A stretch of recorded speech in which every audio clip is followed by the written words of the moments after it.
It was no ordinary night at PBIA. 1, 2, 3. Around 10 p.m. Tuesday, when the last of the day's flights were touching down, 6 men were hoisting up a monster of a gator from an airport pond.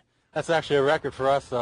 That's 11-1. We had a 10-foot 3. Trappers and officials pulled the 800-pound, 11-foot gator from the water near the entrance of PBIA, an area well documented with gator sightings. I've seen them on a regular basis and saw them as recently as the day before yesterday.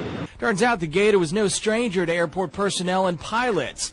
Many have seen him wading in the water around this territory for some time. In fact, the reptiles are part of the family out here. The airport coexists with gators. We've got several of them here at the airport. Our maintenance crews see them. We stay away from them. They stay away from us. However, this particular gator turned up on FWC's radar after a passing pedestrian complained to the statewide nuisance alligator program. That call prompted a permit to a trapper. Wildlife officials added its mere size posed a threat, along with the fact it appeared to have lost the natural fear of humans since it never scurried away when the trapper approached. This is an urban area with a lot of people walking by, so the FWC feels that it has an obligation to remove a potentially dangerous animal from that urban setting. We don't unilaterally remove alligators from ponds. For 6 men, it was a night they won't forget, and for airport personnel, it will be the last memory of a gator that roamed these waters, turning many heads for a second look.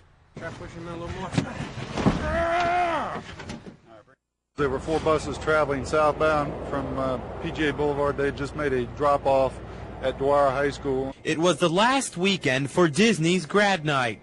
The driver of this tour bus had just dropped off 40 passengers.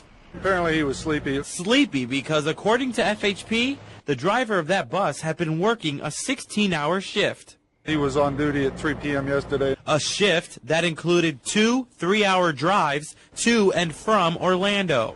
They were just finishing up. This happened at 7:10 this morning. The tour bus was going southbound on I-95 when it took a sharp left turn, hit this cement wall, and then landed across the northbound lanes. After witnessing the damage, Highway Patrol says it could have been a tragedy if it would have happened minutes earlier. Fortunately, the injuries are minor. It's just the driver that was in the bus at the time. The driver of that bus was taken to Palm Beach Gardens Medical Center with non-life-threatening injuries. In the newsroom, Israel Perez, News Channel 5. To the untrained eye, this looks like an ordinary house in St. Lucie West. Police saw something different. The house appeared suspicious by the outside structure, so the drug detectives actually did a knock and talk, knocked on the door, spoke to the homeowner, smelled marijuana from inside. Port St. Lucie police got a search warrant Wednesday. When they went inside, detectives found 2 rooms full of marijuana plants. Police think the home's occupants, 37-year-old Juan Prats and his 32-year-old ex-wife Hefe, had been in operation for quite some time. They've been here 2 years. They've came here from Cuba about 5 years ago, lived in Miami for about 3 years, and moved up here about 2 years ago. Officers found more than 200 plants in all sizes, tiny sprouts to stalks 5 feet long. Police say a grow house this size would earn the couple about $200,000 a year. A lucrative business, but one police are trying to stop.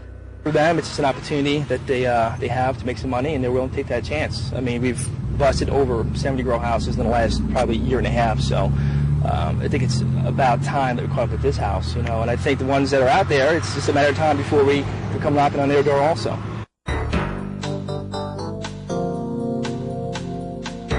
With 20 years as an ATF and FDLE agent, Jim Bourne has some stories to tell. Like the day, that's him in the yellow, he helped arrest suspects smuggling people across the border, or the night he was called into the explosion of a homemade fireworks factory. 20 years of explosions and busts and arrests and unsavory characters. It's the stuff that novels are made of. 4 of them already quietly written. I never told anyone I was writing because I didn't want to have that conversation when people say, well, what happened to that book you were writing 15 years ago? A career with on-the-job training. The 2 guys I would read on surveillance with the DEA were Tom Clancy and W.E.B. Griffin, who I just love. Born in West Palm Beach, a Forest Hill High grad, an FSU grad. His 4th novel, published by prestigious Putnam, will hit the shelves next Thursday. It's about an ATF agent named Alex Duarte. Is he just like Jim Bourne? Not even close. No one wants to read about a middle-aged guy who has a fairly stable family life and doesn't like to go out anymore. He stays home writing 3 hours a day during the week, 5 on the weekends. He names his characters after friends, though along the way he's stolen a few last names from the Buffalo Bills roster. Because they played the Dolphins 2 to 3 times a year, and I knew their players as well as the Dolphins. And it would have been too obvious if I made everyone, Bill Marino. How does his boss feel about the office novelist? He used my name and a little bit of my character as one of the characters in the book. And it was flattering. Yeah, sort of. For Agent Jim Bourne, the Glock and the ink cartridge are always loaded. As you read the story, when you're done, I don't want you to have to tell someone, I read this book by this cop. I want you to say, wow, I just read this really good book.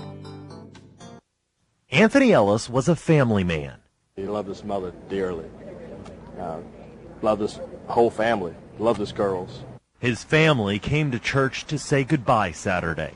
Ellis's ex-wife, West Palm Beach Police Chief Delsa Bush, and dozens of his fellow officers showed up as well. It hurts. I'll be all right for a minute, but then I get time to think in the past, and I just start bawling. They came to pay tribute to a man who lived life to the fullest. Tony was the type of guy that loved life.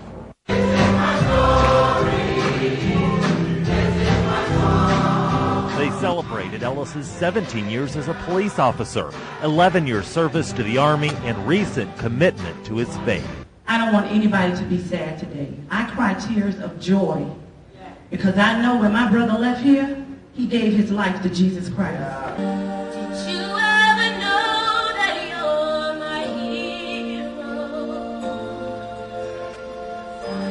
You're everything I wish I could be.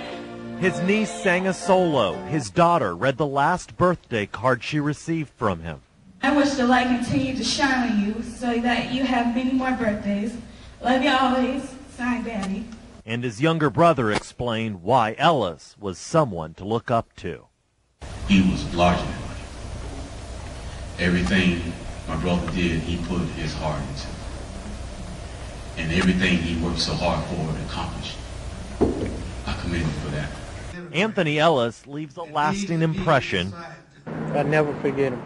For many who will remember a man who gave so much. Tony was fun to be around, and I'm sadly going to miss those days. What can I think? I just sit there and says, man, take me wherever you want. I got nowhere to go. I'm going to sit in this van. I'm not coming out of this van. Frank Latiff is convinced a tornado came through his Boynton Beach neighborhood. Latiff sat in his minivan watching as debris swirled around him. Trees bent, branches snapped, and then suddenly... The wind actually lifted the whole van and put it over there. Yeah. The rest of the Forest Park Heights neighborhood in Boynton Beach also showed signs of powerful winds. Roof tiles peeled away, shutters bent, a huge camper blown off its jacks. Thomas Santiago's outdoor play set ended up in a neighbor's yard 3 houses away. It actually lifted. It fell into parts, and then it just flew into the air. Next door, a neighbor's car window was shattered by a flying ceramic tile, still lodged in the back seat. And across the street, a backyard shed was ripped apart. When the wind howled, Finelia Vincent told her 3 children to get to a safe part of the house. So and then I was, panicking, screaming, to the kids, get in the bathroom, in the closet. So because, I never, see something like that. In other parts of the area, heavy rain sent people dashing for cover.